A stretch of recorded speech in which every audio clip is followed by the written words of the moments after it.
In compliance with the Open Public Meetings Law, I wish to state that on November the 17th, 2017, the notice of this meeting of the Upper Township Committee was posted on the official Township bulletin board, mailed to the Cape May County Gazette, the Atlantic City Press, the Ocean City Sentinel Ledger, the Herald Times, and filed with the Township Clerk.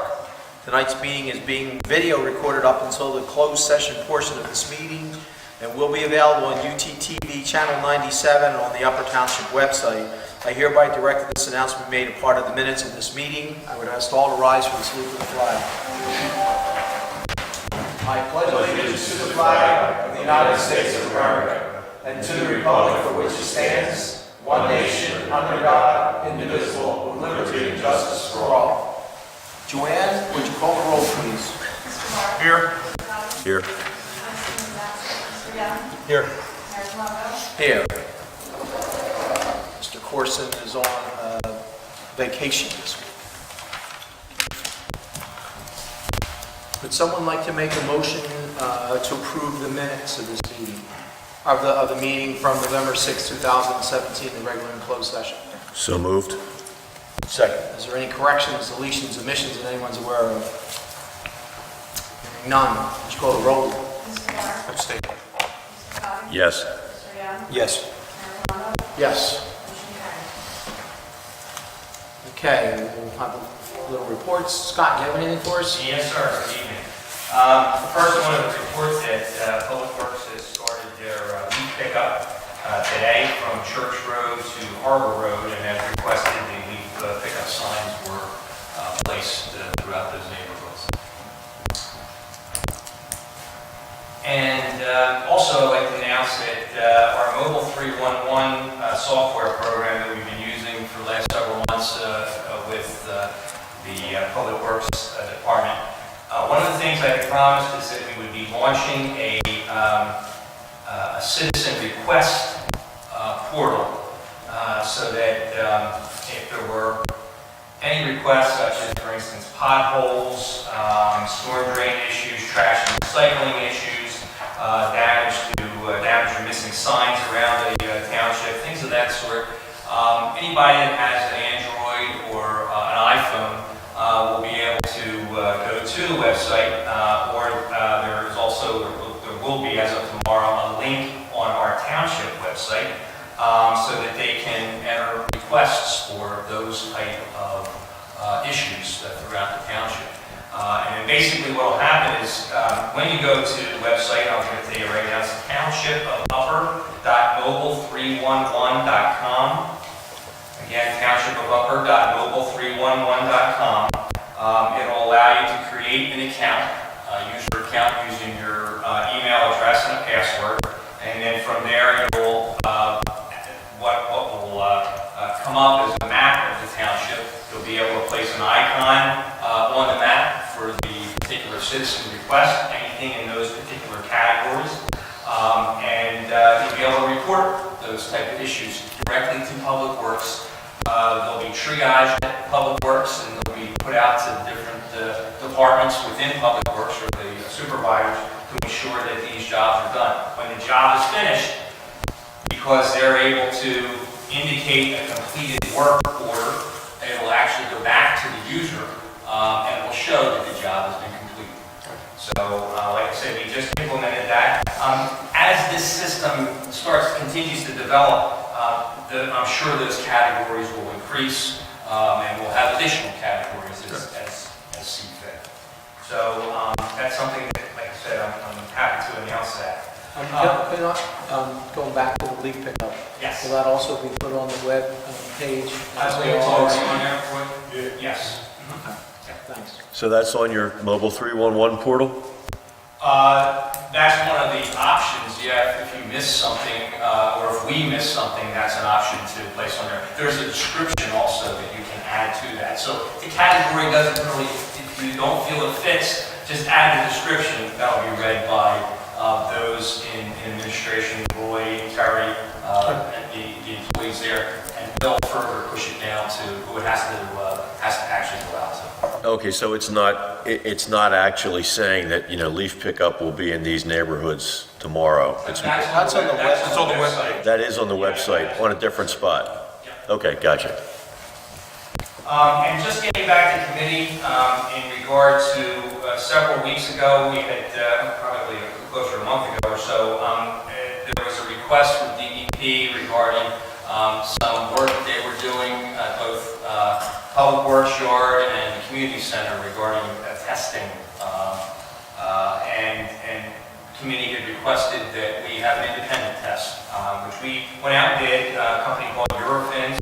And recently they came back to us with a rather lengthy report, a lot of numbers and statistics and whatnot. The bottom line, when we checked with our contact there are no environmental impacts regarding those two facilities and no volatile chemicals.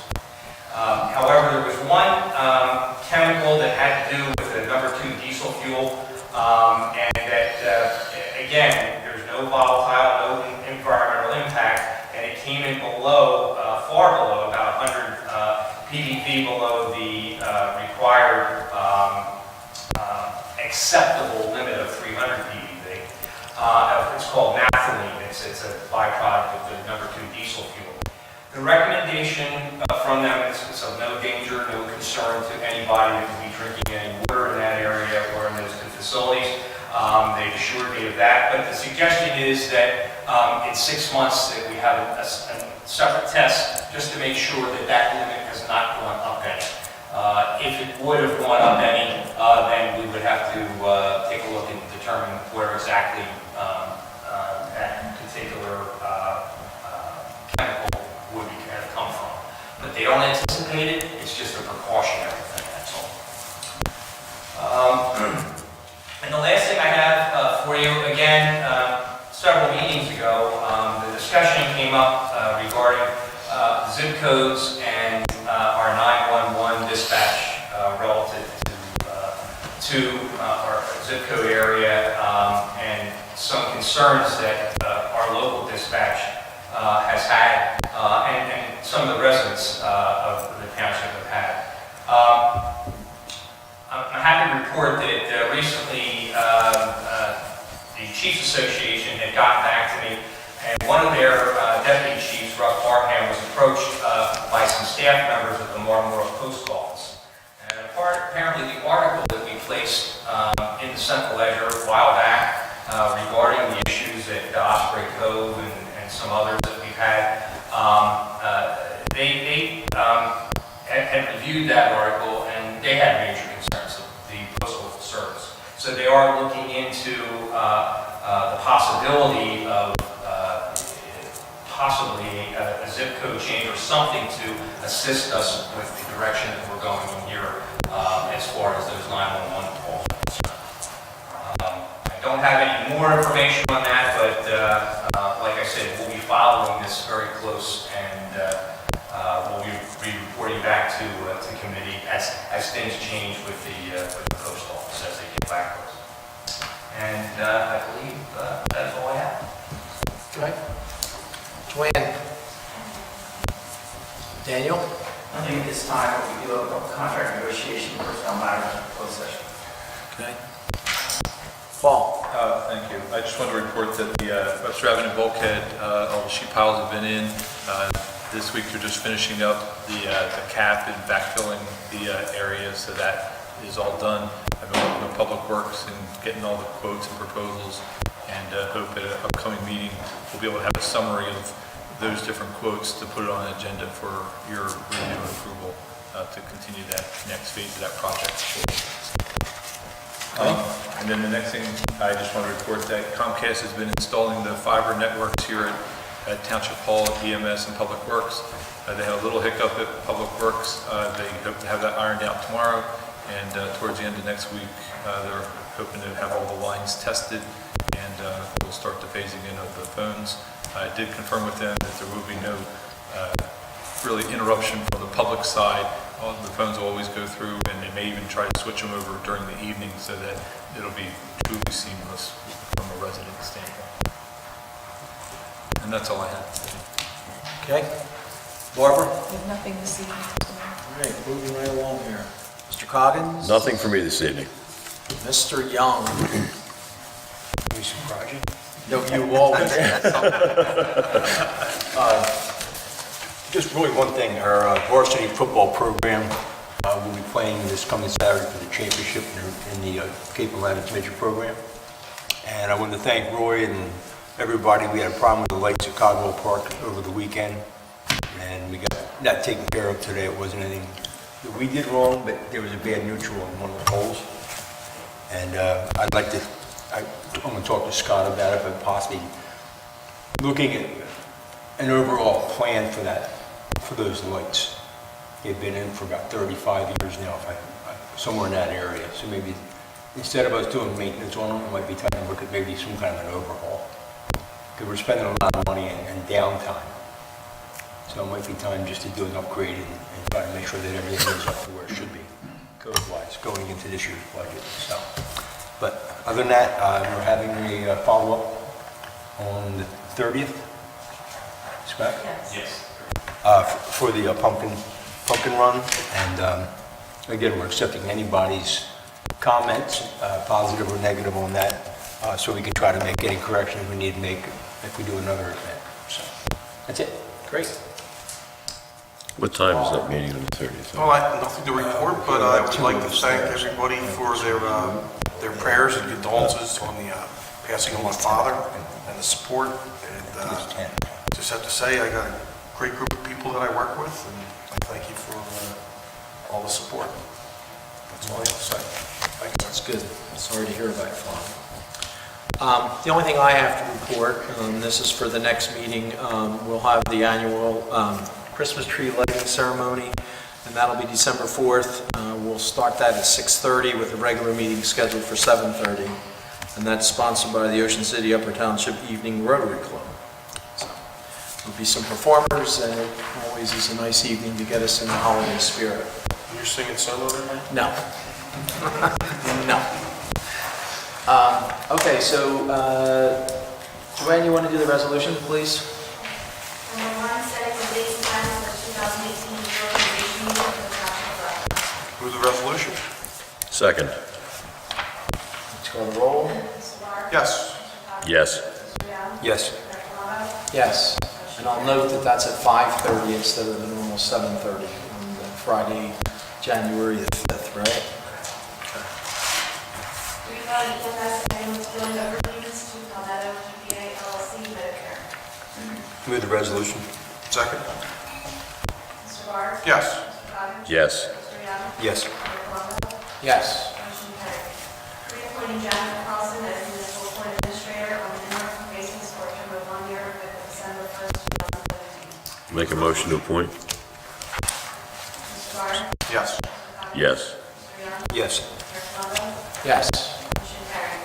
Authorizing the award of contract with Grand Turner Company Incorporated for automotive parts and supplies. Move the resolution? Second. Mr. Barr? Yes. Mr. Cox? Yes. Mr. Young? Yes. Mr. Colombo? Yes. Motion carried. Tax refund for lot 652.01, lot 2. Motion to approve? Second? Mr. Barr? Yes. Mr. Cox? Yes. Mr. Young? Yes. Mr. Colombo? Yes. Motion carried. Appointing Jeff Harris Renning and Associates LLC to act as special legal counsel in matters involving affordable housing operations. Move the resolution. Second? Mr. Barr? Yes. Mr. Cox? Yes. Mr. Young? Yes. Mr. Colombo? Yes. Motion carried. Budget transfers. Before you vote on this, I just want to bring to your attention, earlier this evening, I found a typo in the resolution, and I'm not sure that you have a copy of it. In the from column, instead of community center O&E, it's salary and wage. And this is actually just to correct a budgetary error when the budget was introduced. We're moving money from salary and wage and community center, which we have no employees that are paid out of the community center wage, over to the O&E, which is where it needed to be implemented. Make a motion to approve the budget transfers? Second? And I'll note that the Township Committee has to stay firm with their budget and our line items until we reach the month of November, and then we can do a little shuffling just to make sure that we cover our expenses and allocate some funds where they're needed, so. Mr. Barr? Yes. Mr. Cox? Yes. Mr. Young? Yes. Mr. Colombo? Yes. Motion carried. Under ordinances number 8, public hearing and final adoption of ordinance Title and Chapter 5, Personnel Code of Government. Okay, I'll open it up to the public unless, at this point, does anyone have from the township would like to address it? If not, I'll open it up to the public and ask if anyone is here that would like to address the township committee on this ordinance, which really addresses personnel, and it's really deleting a few of the few positions and then adding a few just by title. So if anyone would like to address the township on that, now's the time to do so.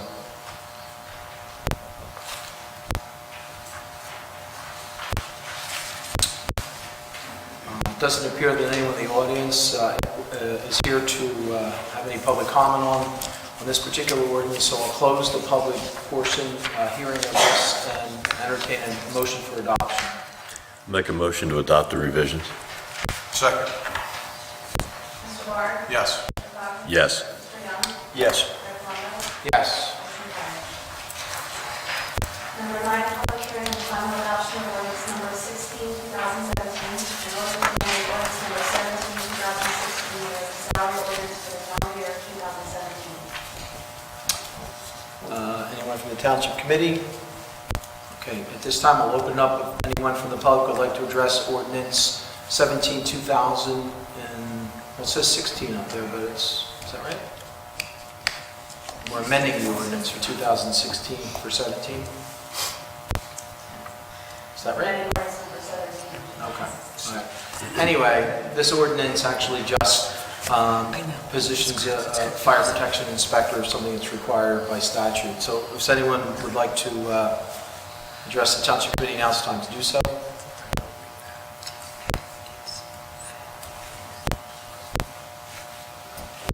Doesn't appear that there's any public comment. I'll close the public hearing portion and entertain a motion for adoption. So moved. Second. Let's call the roll. Mr. Barr? Yes. Mr. Cox? Yes. Mr. Young? Yes. Mayor Plummer? Yes. Motion carried. Number 10, introduction and first reading of ordinance number 17, 2017, an ordinance establishing salaries for the township of Butler for the calendar year 2018. And again, prior to you making any motions on this, I just draw your attention because there was another revision to this early this afternoon on the first page. We just added a line for fund commissioner and a minimum and maximum for that position. Make a motion to introduce the ordinance. Second. Do we have an established date for the public hearing? December 18th. December 18th. Will you amend your motion to include that? I'll amend my motion to include December 18th as the public hearing.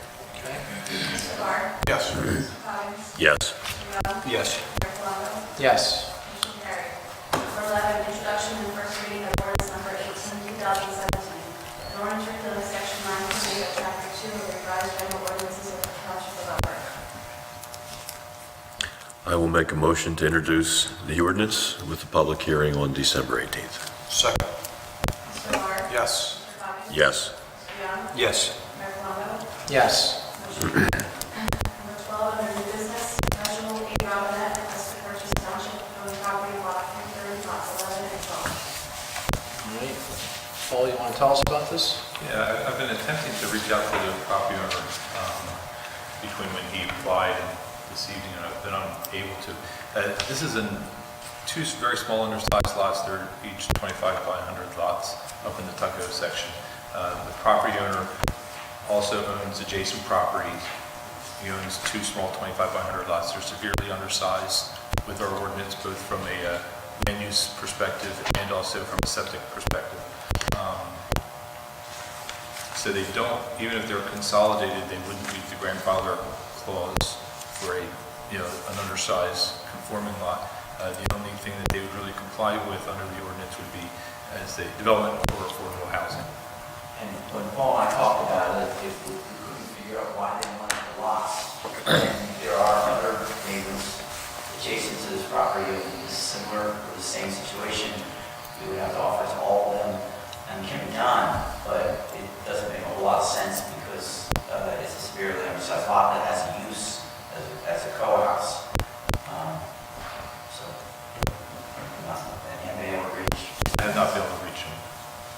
And if one of the adjoining other property owners were to bid for whatever reason, then we usually deed restrict this kind of sale, Right, right? deed restricted, but it's still a significantly undersized lot. As Paul said, both for zoning and septic, correct? Correct. So what is your recommendation? I would table it until we have a dialogue with the opponent. Okay. So you make a motion to table? So moved. Second. Call the roll? Mr. Barr? Yes. Mr. Coggins? Yes. Mr. Young? Yes. Mr. Palumbo? Yes. Motion carried. Number 13, Country Shore Women's Club Festival Raffle, RS 493, and Bingo PA 494 at Single Firehouse on February 3rd, 2018. Motion to approve? Second. Mr. Barr? Yes. Mr. Coggins? Yes. Mr. Young? Yes. Mr. Palumbo? Yes. Motion carried. Number 14, Upper Township PTO requests to amend the date of Bingo PL 488 and raffles RL 489, 490, 491, and 492 from December 2nd, 2017 to January 20th, 2018. Make a motion to approve? Second. Mr. Barr? Yes. Mr. Coggins? Yes. Mr. Young? Yes. Mr. Palumbo? Yes. Motion carried. Number 15, Clayton Industries, Inc. requests to vacate a portion of Second Street and Jefferson Avenue. This has a little unique situation to it. It's companion application to number 16. Number 16 for the purchase of adjacent lot 47. That lot 47, if you look on the map, was actually a consolidated lot. They had approved all but two small 25-foot parcels for sale. But what happened was the applicant asked to delay the sale and delayed the sale to the point past which the tax assessor and the tax map revisions consolidated common ownership. So those lots that were authorized to be sold became consolidated with these two additional lots because the applicant asked to delay the sale. The applicant is not coming in, if you look at number 16, and requesting an amended purchase of township plan that includes the extra, actually it includes the current lot 47, which includes the prior extra two lots that were consolidated. So, to some degree, formally approved 16, and I believe the street vacation was waiting until after the land sale. So what I would suggest is we move forward with 16, with a new ordinance on that, and vacate the prior approval, so you can correct, they can purchase the correct land, you can't purchase part of the lot back in the subdivision. That's the problem, couldn't continue on. And those streets are unimproved So, streets. so the Second Street is not there, is that what you're saying? Correct. Second and Jefferson are both unimproved streets. They're not plotted, and there'd be no public purpose in the future for those streets. And the main reason why he's asking for those street vacations is the minimum lot size in that zone is 3.2 acres. And when he purchases lot 47 and consolidates that, he'll have like 3.1 acres. So he needs some of that additional right-of-way of that just to make it a conforming lot because of the finance standards. Is this a developed lot already or no? Excuse me? Is this lot developed already? The lot previously had a house on it, and about 6 years ago it burned down. So it's been a previously developed property, so, but I don't think there's a current residence on it now. And you, I assume you go forward, just as you did previously, that would be conditioned upon consolidation and no further subdivision and just becomes part of the existing adjacent parking lot. Which he couldn't subdivide because he would have just the minimum lot size anyway, so there would be no land to subdivide on. With the vacation, did it affect the adjoining property at all? No, the adjoining property, we own the two lots on the other side of Second and on the other side of Jefferson also. There was one, I had sent him a notice. He hasn't. Okay.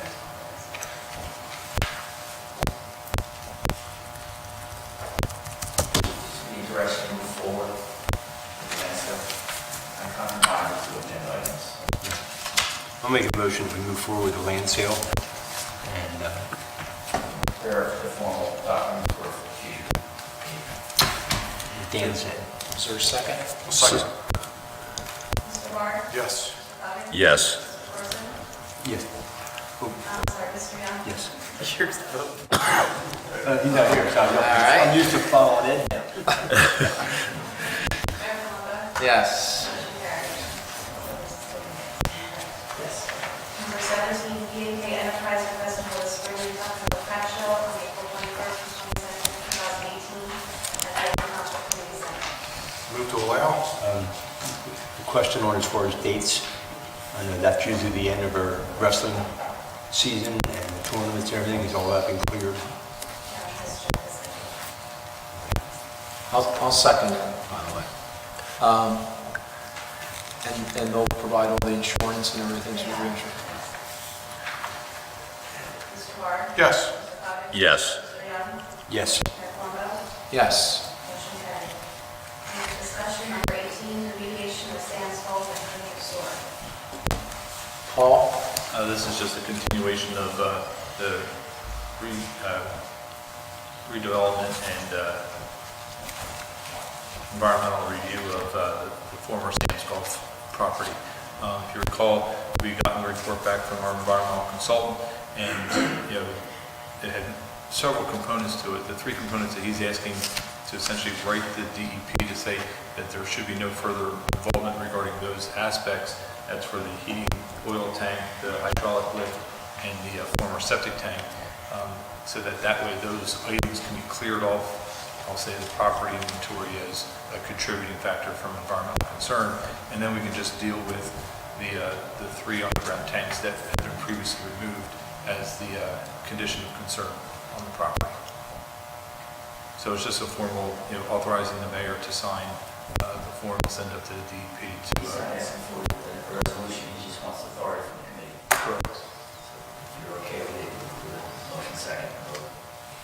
I'll make the motion. Second. Mr. Barr? Yes. Mr. Cobbin? Yes. Mr. Young? Yes. Mayor Palumbo? Yes. Motion carried. Someone would like to make a motion to pay the bills? I hereby move that all claims submitted for payment at this meeting be approved and then incorporated into the full minutes of this meeting. Second. Mr. Barr? Yes. Mr. Cobbin? Yes. Mr. Young? Yes. Mayor Palumbo? Yes. Motion carried. There are a number of reports from the municipal departments, animal control, clerk's office, construction code, finance office, municipal court, MUA, tax collector. All of these reports will be available upon request tomorrow at the township clerk's office. I'll make a motion to accept these reports this evening. Second. Mr. Barr? Yes. Mr. Cobbin? Yes. Mr. Young? Yes. Mayor Palumbo? Yes. Motion carried. So at this time, we've reached the public comment portion of the meeting. Would anyone like to address the township committee? Now's the time to do so. Please go to the podium and state your name and your address and your reason for addressing the township committee.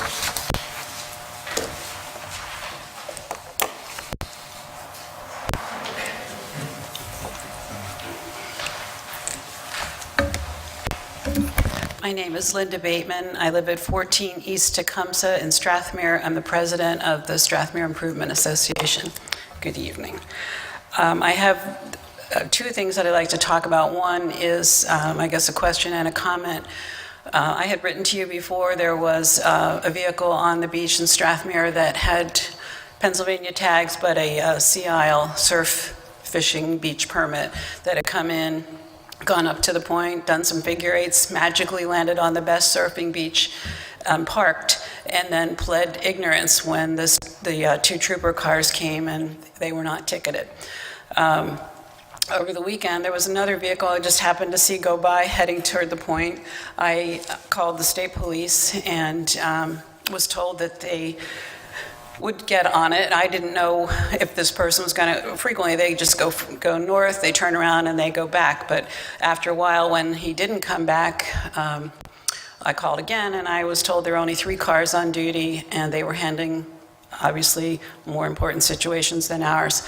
I said, could you please call Sea Isle? Could you please call Ocean City? Somebody could meet this vehicle as it comes off. Well, I doubt that's going to happen. So no action was taken. No action was taken the first time. And in the first conversation, someone said to me, "I'll bet you $100 they didn't get a ticket." I'm glad I didn't take the bet, because I thought surely we've had so much traffic on the beach, and now that we have someone, this would happen. And it turned into, well, you guys need better boundaries. I would argue we have plenty of signs. What we need is somebody to enforce the boundaries. And when I ask other people, would you please call? Why does it have to be me? Why does it always have to be so-and-so? It's why bother? And I don't have an answer for that. So I would very much like to see CIL enforce. I can't make CIL obviously do anything, but it would be nice if they would enforce their permits. We had a picture of the license plate of the vehicle from the weekend. Does that license plate match the permit that was not attached to it?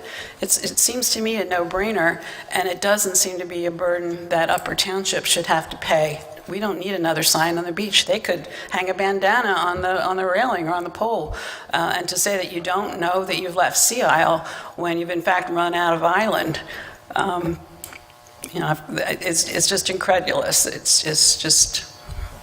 It's demoralizing, and it's unsafe to have. The bottom line, it's unsafe. The point is state ground. That's a protected environmental area. You know what we've gone through on the beach over there, and everybody would like to drive their car on the beach. What a great, all they needed was some mermaids and dolphins, and it would have been a perfect night. But we are, and then to call and to be told, it's not going to happen. You're just not going to get any action is really not what I was hoping to have happen. I don't know whether I should continue to call the state police. I call the non-emergency number. I encourage other people to call the non-emergency number. Should we not be doing that? What do you think? No, I mean, I think that any resident of Upper Township has the right, the ability to call, the state police for a complaint, especially if it's something that is in non-compliance of one of our ordinances, and there's no vehicle driving. We have an ordinance when the beach addresses that. I guess my question is, do we have? I thought we had talked about potentially putting signs up, and I do have the pictures that you sent me in the email. And I can recall saying it was a pathfinder or something. You said I looked at it today. Mayor, if I can answer that, yes, we have ordered a sign. Because I thought we were going to put a line of demarcation saying no vehicles beyond this point. Right, and it is reflective also, so if they're driving at night, there's no reason why they can't see that. So that, in and of itself, will better establish possibly that boundary, and also to aid the enforcement process as far as the... Why don't we take it one step further? So we have a sign that's ordered saying no vehicles beyond this point or something like that. Why don't we also have a sign saying vehicles will be ticketed, or something like, in other words, complaints will be filed, your vehicle will be ticketed, or whatever. And I think that might at least be a further deterrent. We'll put 2 signs up or whatever.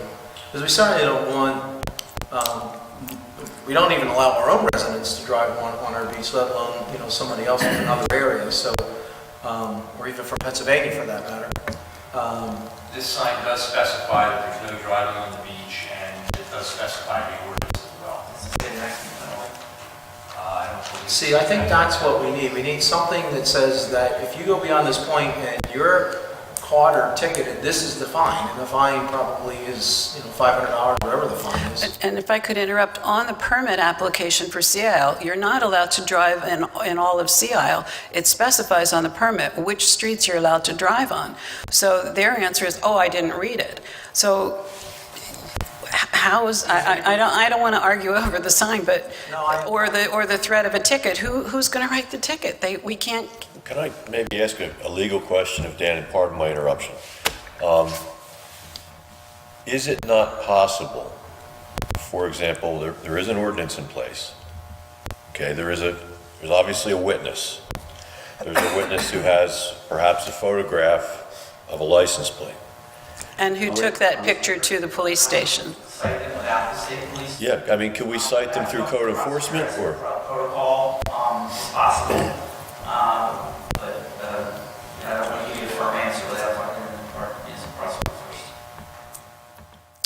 In both cases, Advice, we'd have to talk to the prosecutor and get direction from him on how you're going to. And maybe at least, with that, we could get back to you on that, but I mean, short of that, isn't it CIL's job to enforce their permits? In both cases, the information was given to the CIL police and to the state troopers.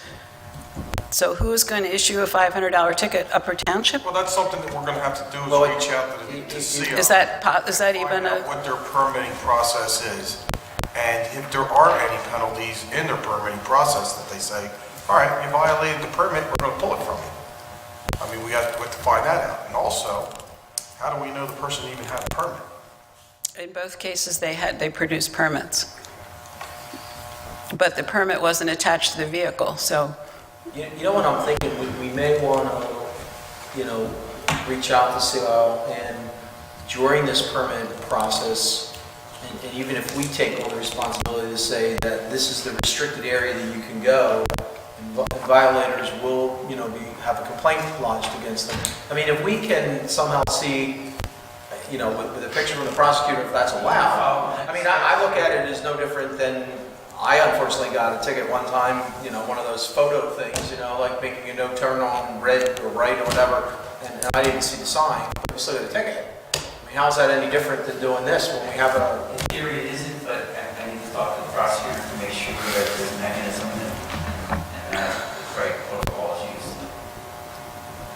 And obviously, the sign would be in the Whale Beach portion where the, Well, that's what we want. I mean, I would like to put it right at our border to say, you go beyond here, you're Right. going at your own risk, and you will be, a complaint will be filed against you. I should have brought the application with me because it's a narrow stretch of sea aisle that they're allowed on as well. I think they get on at 29th or 27th Street, and it doesn't go too far in either direction. It stops before Whale Beach, their boundaries. Their permit only gives them jurisdiction on their beach.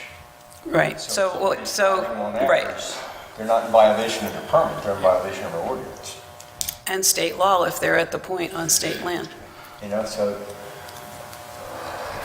And they're in violation of our ordinance, possibly state law, They're on protected land, but I don't know what the violation is. yes. right.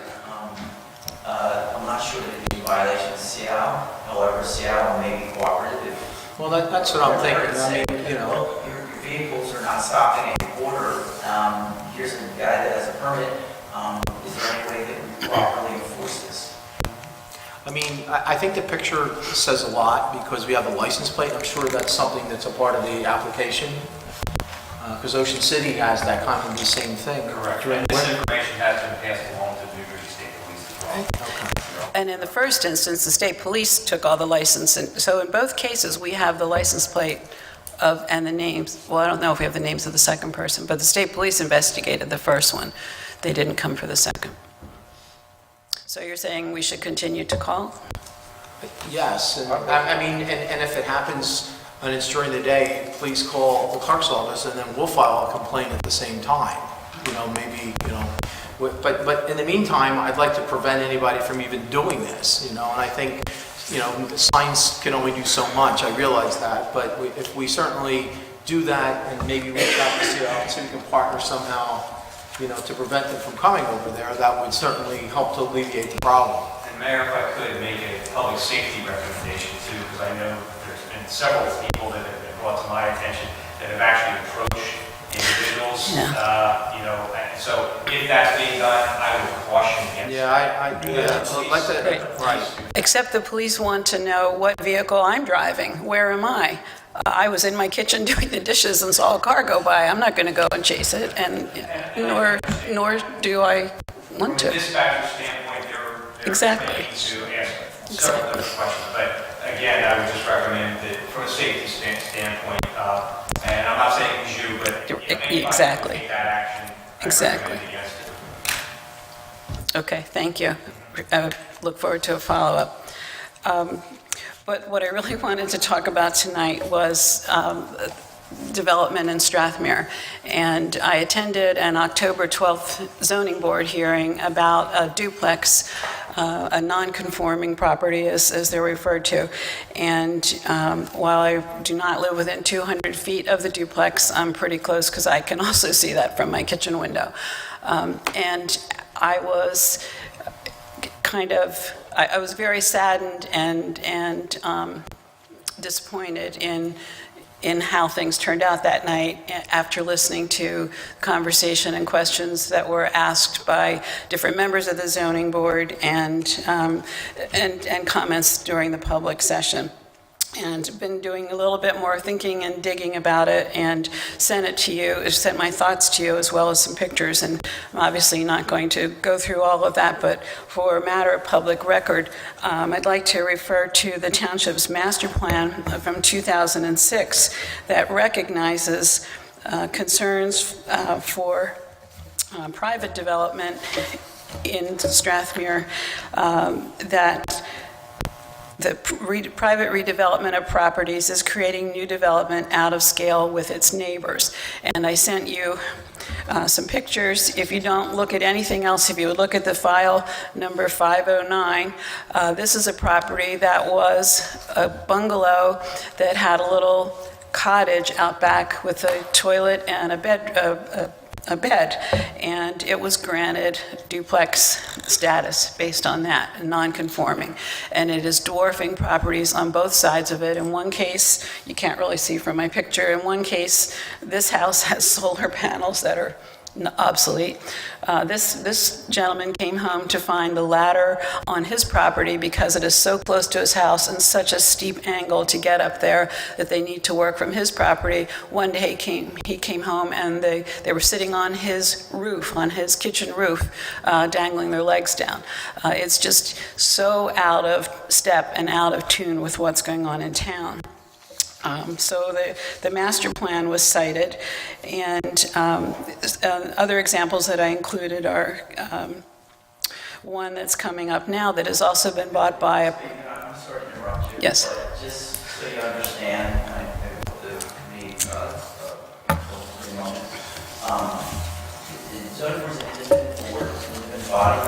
They don't have control over individual applications. Yes. You don't tell them, you did this correctly, you did this incorrectly, or we'd like you to rule a certain way. I understand your concerns, but if the applicant or neighbors are concerned with the zoning board, the proper appeal or avenue of regress to address those issues is an application to have a decision reviewed by the board. Because they're an independent body, they can't really affect their decisions. Okay. Could I ask who appoints the zoning board members? Appoint zoning board members, yes. Okay. And could I ask that the three main things that this is based on, the non-conforming structure, the master plan that's not being followed, and the state ordinance on what happens when a non-conforming property is torn down. Some of this all of this was kind of discounted by the zoning board. This duplex was not to just raise in place, but it was to be increased by 60%. If we care about the charm of our seaside community, if we care about the quality of life, what also is happening is that year-round residents are leaving, can't afford to stay, the properties are becoming rental properties. We become a transient population. We don't have the people to populate our town. It's get rich quick, and it's a few people who are doing this. I guess my other question that I would like to ask is, when people do come, there's great credence put on people within 200 feet. Again, we're a coastal community. People aren't here in the wintertime, and they're hours and hours away. Is it possible that a registered letter could be substituted? Could we use electronic communication? Are there other ways to communicate? Allow letters. Pardon me? The law, the New Jersey land use law, the statute that governs the zoning board does not permit written testimony because as you have a dialogue, the person who wrote the letter can't be asked a question. So the applicant's entitled to not have that evidence brought in. I don't know what happened that night, but I suspect if there were letters, they didn't. And the letters were Secondly,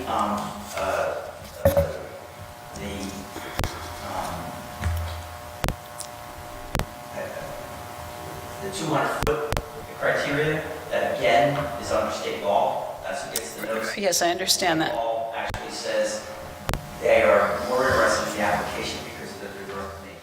Right. However, when, the opposite happens, when people within 200 feet do come and voice their opposition, the variances are still granted. It's, it's a green light, and it's pretty well known. It's also, I guess I should ask where we are on the next master plan and the next addendum to the master plan, because right now we're not even a full page on page 37. So where are we? I know that it has to be updated every so often. This one was 2006. Well, there's been some informal discussions with the planning board to address that, correct? We've been doing some review of some minor, small ordinance revisions, not a full master plan re-exam. They're,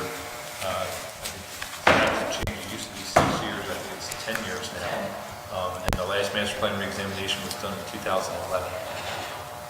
So by right, we're not due for one until 2021. Not saying that the planning board can't, they could look at it. It's usually an expensive proposition. It costs a lot of money to do a master. To do a master plan, of course. You go through the entire town. But that's up to the township. Or you could probably do an examination of a village within the town, just to, if you so chose to. Do you, You don't have to do the whole thing, but if you change the zoning, if you don't do the whole town, you have to notify everybody whose zoning is changing personally, which is expensive. but our zoning hasn't changed. We're single family So I'm talking about a master plan re-examination. master Do a plan. master plan re-examination, and let's say you're I'm sorry, I thought you said zoning. commercial zone, but then it changes to residential, that it doesn't have to have individual notice to the homeowner. However, if you change the zone in a non-full town master plan review, we just did Strathmere, then everybody, if their zoning was changed, then that everybody would have to be noticed by certified. Okay, so can I ask you this? We have pretty much 2 giant parcels of land in town that could potentially change everything if the motel is sold, if the trailer park ever doesn't become a trailer park.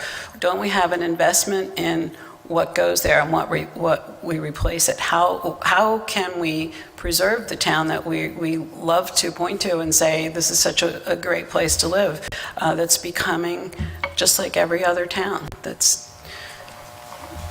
What can we do? Well, I mean, I think some discussion could come forth to the planning board to take a look at it. The problem, that you have to balance it a little bit. I mean, I certainly would like to preserve Strathmere as well. In fact, I'm a frequent person there to go there, probably 3 or 4 times a week in the summertime, and certainly, several times a month, if not more, in the wintertime. But there's also a balance. If somebody owns a piece of land, they certainly have right to do something to improve it or make some Absolutely. changes, to their property, hopefully within, our ordinances. But, if it doesn't meet that, then obviously they come before the zoning board.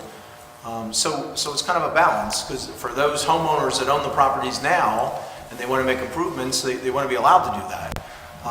And for, it has to be a balance. It's like you can't prevent somebody from selling it to somebody that wants to make improvements too. So it's catch-22. And I would agree that it is, there is a change in the aesthetics of the way it was, when I first started on this town. 5 years 20 ago. Years ago. Well, even, 20 years ago, there was hardly any place. They were all smaller, and now, as time has evolved, they've become bigger. But I think generally that's unfortunately part of housing in general, that people are looking for the amenities, the bigger kitchens and those kind of things. And I'm not making an excuse for it. I'm just saying that, we have to maybe find a way to balance it without being too restrictive for the individuals who have owned the property for many years and might want to make improvements that could, we don't want to tie their hands, as it were, either. Right, and under the present building code for non-conforming codes, this person could have just raised his duplex and wouldn't have even had to come before the zoning board. But this person wanted to raise and increase it by 60% and make it side by side instead of up and down, 6 or 7 different variance requests. That's not a person that's living within his lot or living with, it's an exception to conform to the building code. So it's you know, our lots are small. We don't have room for amenities. And there were 2 votes in opposition, and there were a couple who said they weren't comfortable with it, but that they would allow it to go forward. And I know that our septics dictate our size in many cases, but it's really hard to imagine that the septic will be large enough for renters, and to add a study that a renter is going to want to take advantage of as a study is it's just going to be more people. We're doubling the number of people on that lot the minute that we allow a single-family property to become a duplex. It's just do the math here. Was it a duplex originally? No, that one was a duplex, but the one that I showed you the picture of on Bayview was a single-family home. It's now an enormous duplex. Did they ask for an interpretation of the existing nonconformity before this was done?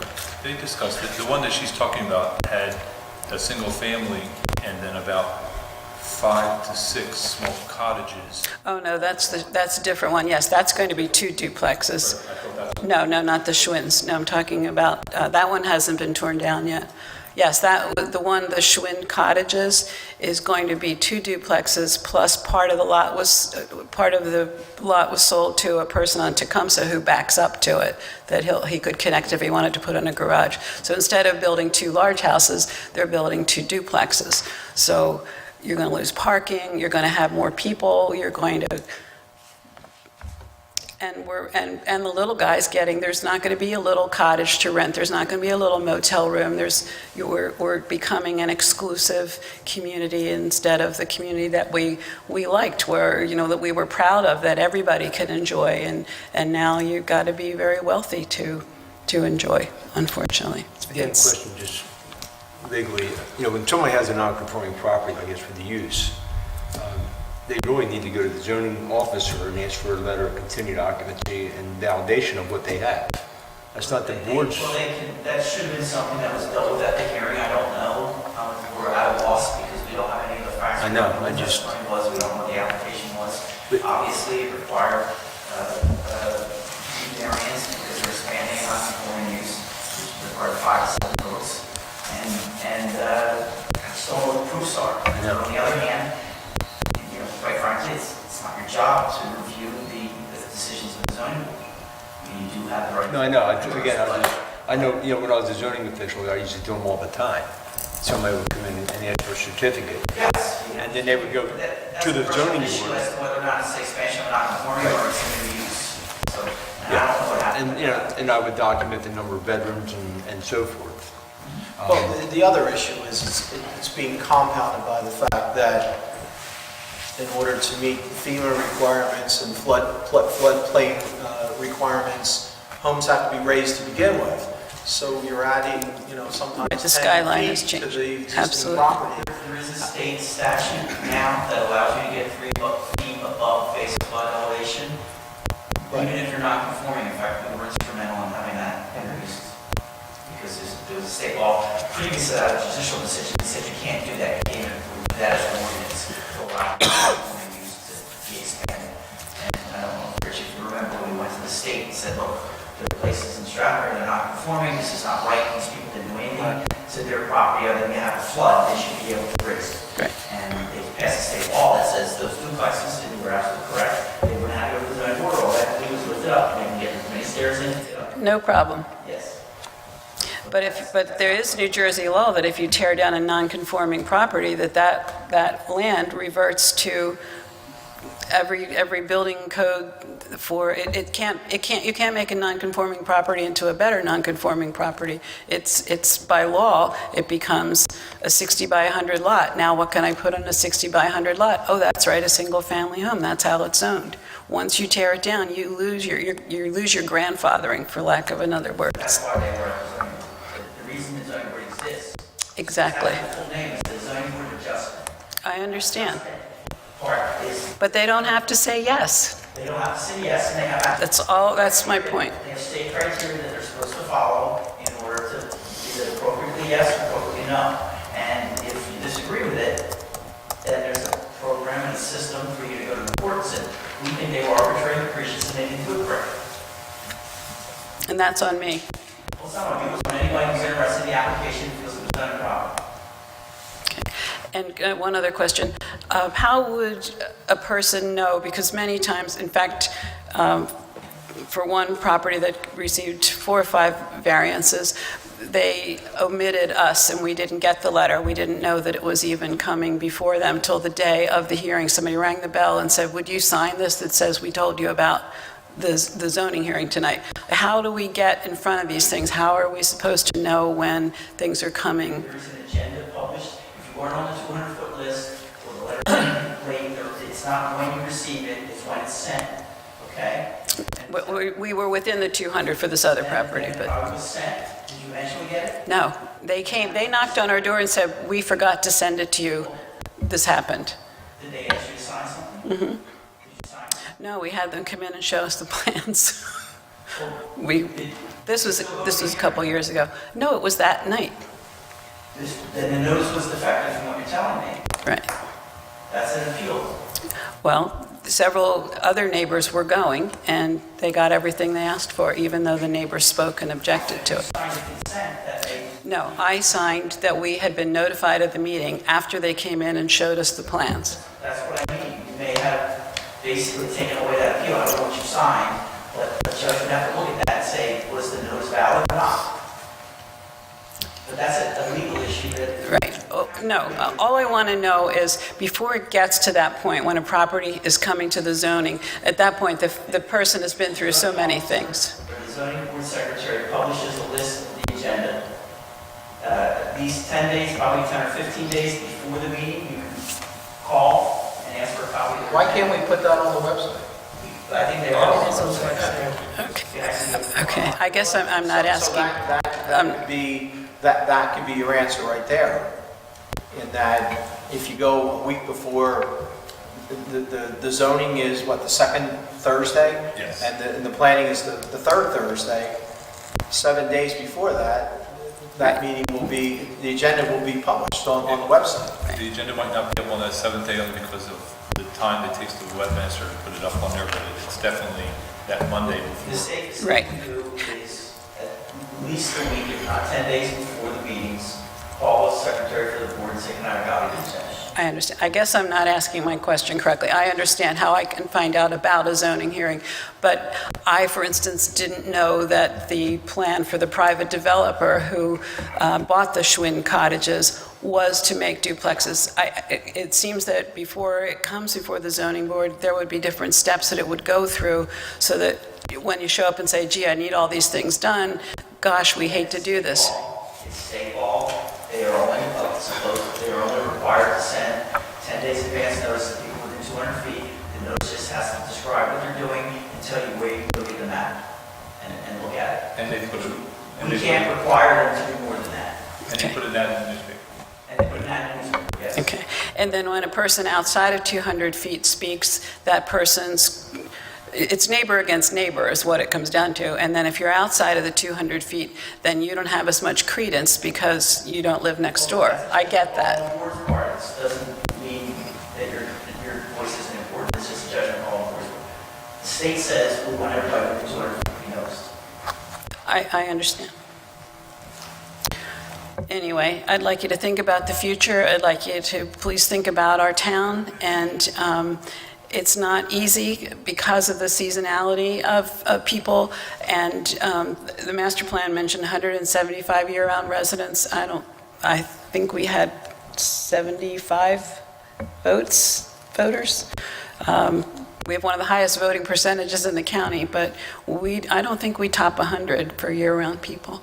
And I'm one of the younger ones. We have 4 school-age children in town and a toddler. So we aren't like everybody else. It's the double-edged sword of being the unique coastal community that we are, and we're trying to hold on. So would ask you to think about it, would ask you to consider us in the master plan, and we would certainly love to have any input on any future plans. And take a ride around town and look at the changing skyline. Thank you.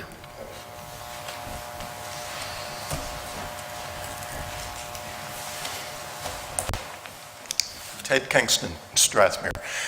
Obviously, this isn't the correct forum, but short of a lawsuit, I'm just trying to open up a little bit of dialogue here. Every application that comes before the zoning board for any kind of, for a duplex in Strathmere is being granted, and one's bigger than the next. They're turning houses that had a house with a little shed in the back or something into a full-blown duplex. Surely there is a way of having a discussion and correcting course without having a lawsuit.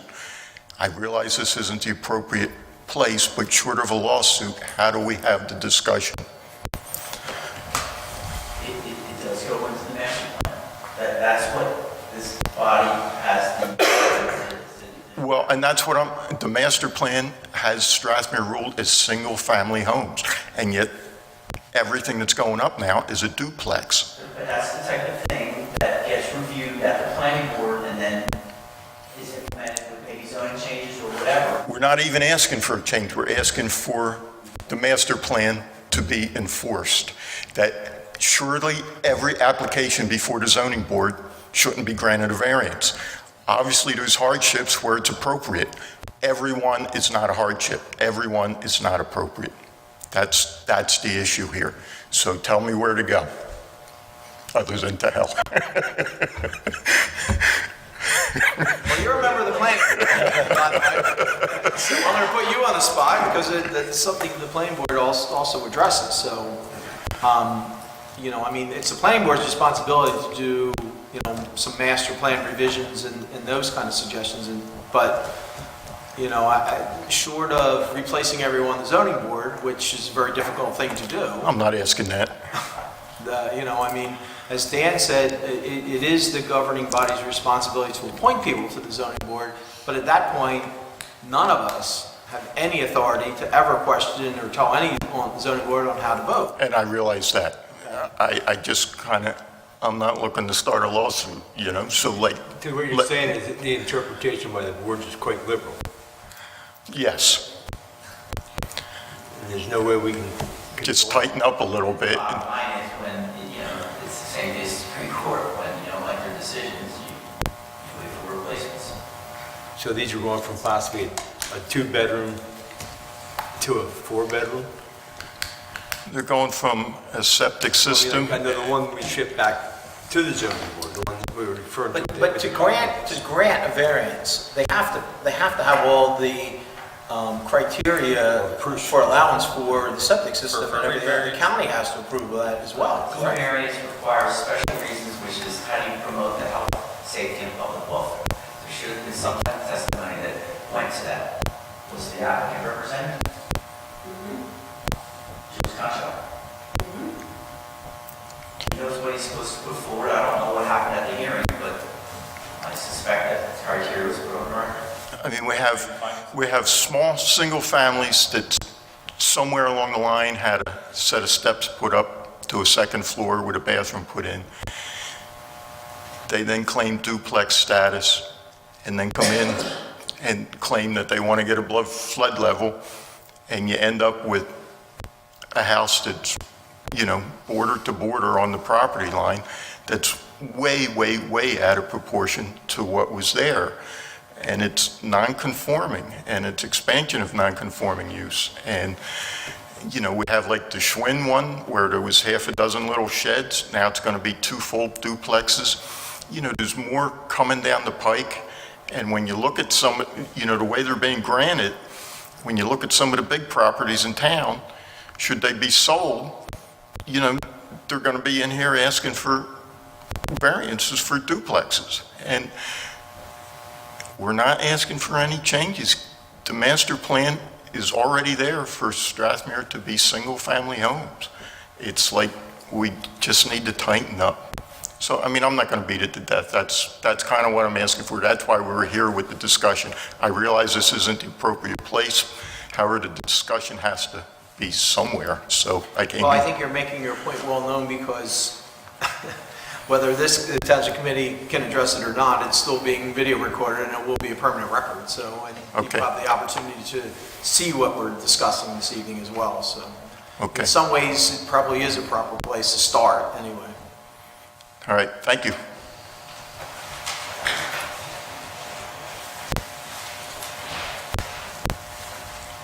Natalie Neese, 759 Route 50, Petersburg. I again would like to raise the issue about Block 47617. Mr. Zimmerman is running a commercial meat operation. He's selling goats and sheep at 100 Dennisville, Petersburg Road, which in the master plan is a residential zone. You know what, I know that our zoning officer has been to that site. Is this a new complaint or the same complaint as previously? I think it's the same. It's the same complaint as previously, right? He is selling commercially. I asked you, is this the same complaint that you brought to the Township Committee previously? I think what I talked about previously was the fact that the zoning officer gave him a permit to construct a pole barn 44 by 48 in a residential zone, which was not permitted, and it exceeds the 1,200 square foot of a pole barn in any zone, and she clearly knew at the time he put it up that he wanted it for livestock. And again, the house was demolished, so there was no principal residence there.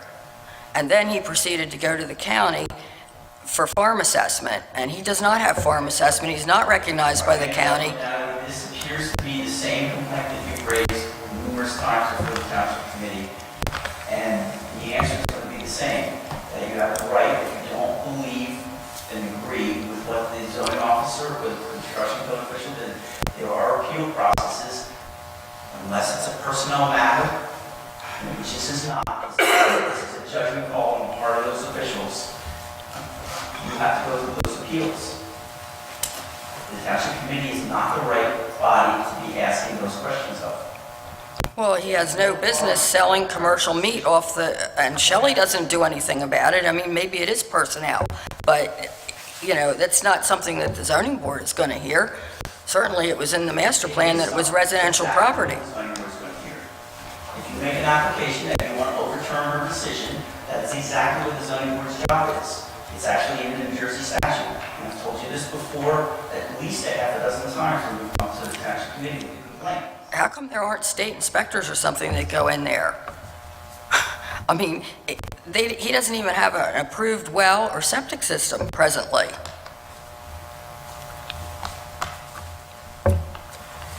I mean, I don't, you know, why does it have to be, just like this lady, why does it have to be on me to go out and hire the lawyers and the surveyors and whatnot in order to bring this township into compliance with their master plan?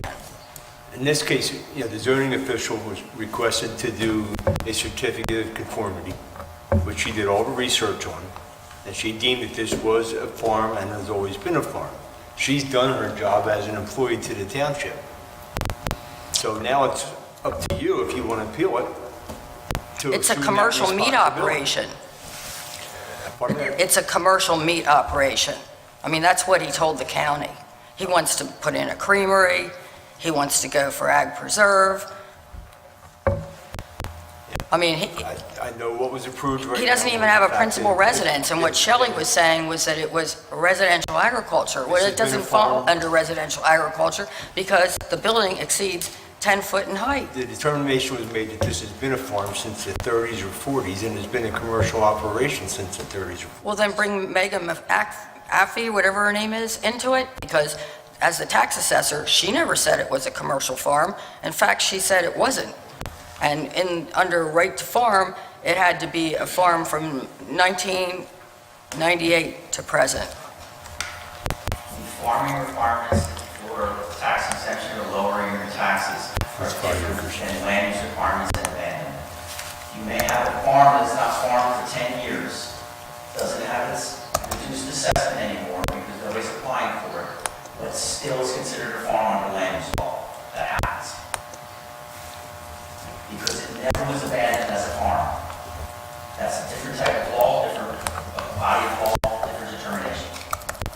again, the building was torn down, and I think actually a lot of Petersburg was a farm. But anyway, what about Block 476, Lot 1, which is real close to this property? I don't even know what that is, so. It's the state yard that's contaminated, and I was wondering, like, how the public learns about the effects on the community, like the middle school that are being affected by this contaminated site. And I don't know if Mr. Dietrich can speak to it.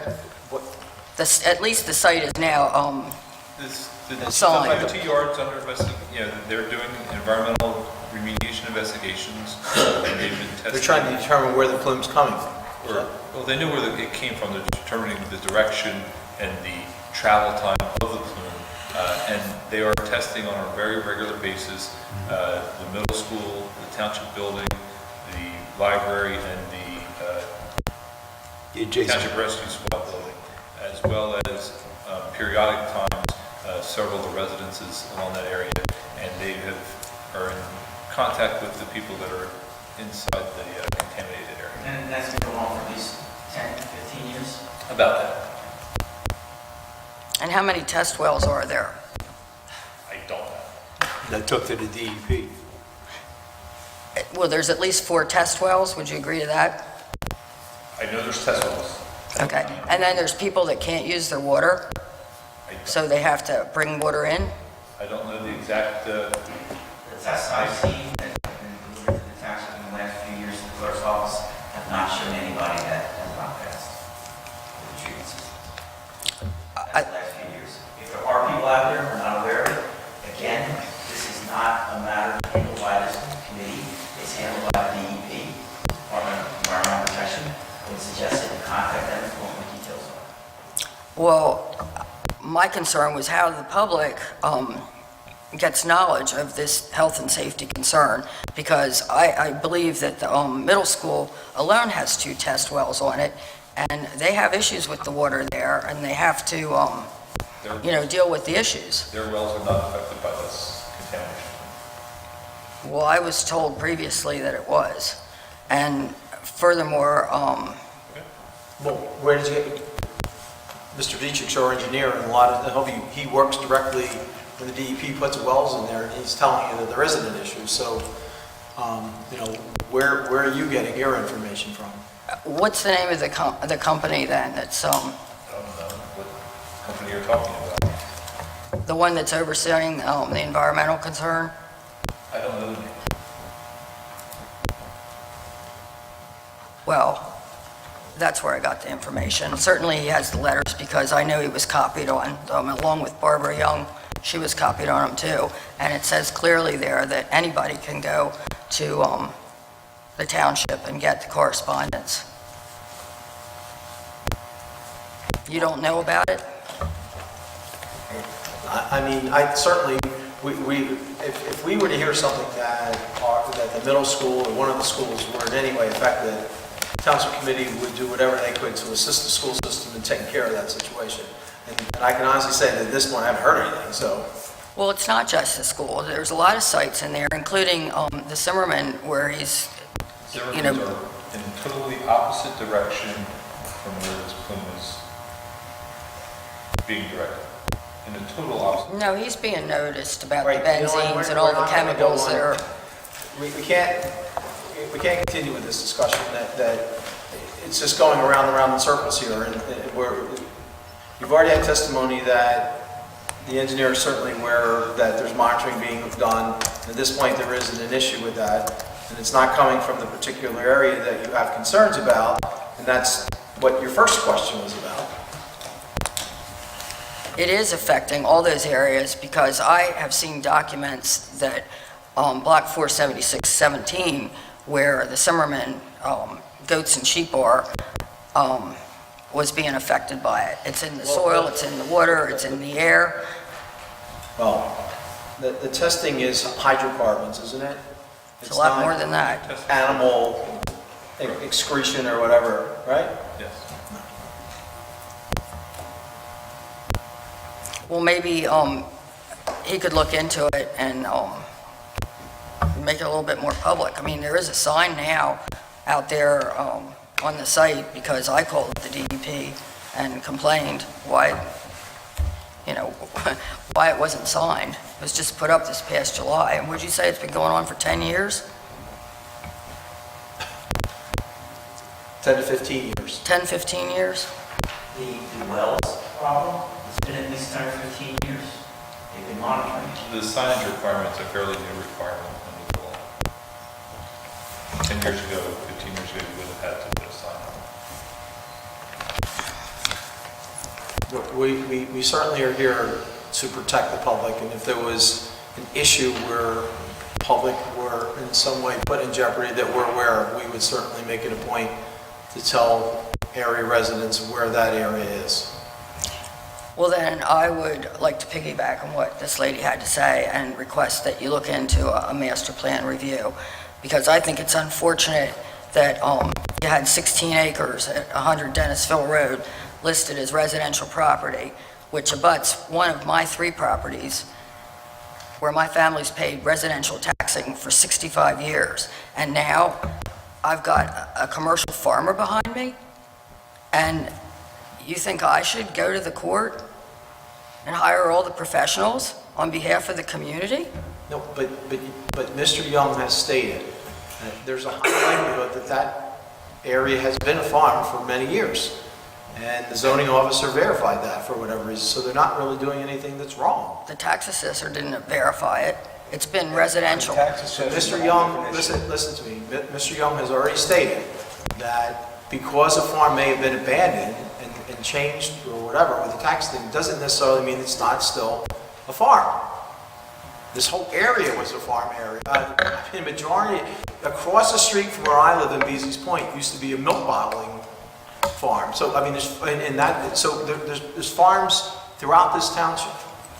Well, maybe some of those housing developers in Strathmere should come out to Petersburg, and it's a shame that you didn't find this site, because they could have built, 5, 10 houses on it, and it would go into our COA housing base, which we're delinquent to the state, 500 housing units, maybe 800, and presently in litigation. Okay, is there I anything else? wasn't here earlier, but isn't this guy legal counsel, number 6 under resolutions, acting special it's an legal outside counsel that counsel we've involving hired for his affordable housing expertise. obligations? It's an outside counsel we've hired for his expertise in addressing the COA responsibilities of the township. So we do have housing obligations and matters, legal It hasn't been matters. settled yet, and we're working on it. And how, and how long's that been going on It started in the 1970s. in Upper Township? The whole state. What about in Upper Township? In the 1970s, it started in the whole state. And how many matters do we have going on presently? It's only one matter to determine what our obligation is and how we're going to fulfill it. And that was pursuant to the Supreme Court decision a year and a half ago. So we don't Every present, municipality in the state has to do it. so we don't presently have developers that are trying to go in and develop. No, we do not. No, okay, so Harry Vanderslice, he developed, 110 units there across from the Acme, and he's putting in trailers that we're not even going to be able to get taxing off of. We're just going to get the taxing on the 5,000 square foot lot. And then we have Clayton Pistachio over there on You know what, this is 631. This is not a forum to be, talking about every development in the township. Is there something specific that you want to address? It's beyond what you've already asked. I would like the township to look into, to update the master plan. Thank you. Thank you. Anyone else? Okay, it appears there's no further public comment. Thank you for your comments and for your expressions. I'll turn it over to Mr. Coggins to make a motion to go into executive session. I hereby move that a resolution be incorporated into the minutes authorizing the Township Committee to enter into an executive session for the following matters pursuant to the Open Public Meetings Act. The matters are contract negotiation for video recording and for our collective bargaining agreement, also personnel. I also include in my motion the estimated time and circumstances under which the discussion conducted in closed session can be disclosed to the public as follows. It is anticipated that the matters discussed in closed session may be disclosed to the public upon the determination of the Township Committee that the public interest will no longer be served by such confidentiality. With respect to employment and personnel matters, such discussions will be made public if and when formal action is taken or when the individuals involved consent that it can be made public. With respect to contract negotiations, such matters will be made public when negotiations have ceased and there is no longer a reason for confidentiality. Second, would you call the roll, please? Mr. Barr? Yes. Yes. Mr. Young? Yes. Mr. Longo? Yes. Thank you all for attending this evening. Hope you have a good night. Please drive safe and home.